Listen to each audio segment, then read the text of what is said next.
Okay. Arun, நீங்க 2 ஐடியில இருந்து வந்திருக்கீங்க. நான் போய் கேட்கணும்னு நினைச்சேன், மறந்துட்டேன் பாருங்க. என்னாச்சு? சரி, ஓகே. நீங்க கேக்குதுன்னு நினைக்கிறேன். ஏதாவது ஒண்ணுத்துல மட்டும் வாங்க, ஓகேவா? டைம் இருக்கு, இன்னும் கொஞ்ச நேரம் இருக்கு. ஏதாவது ஒரு ஐடியில மட்டும் ஜாயின் பண்ணுங்க. ஓகே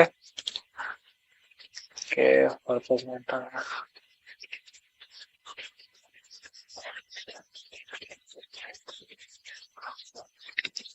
இன்னும் 4 பேர் வாங்க.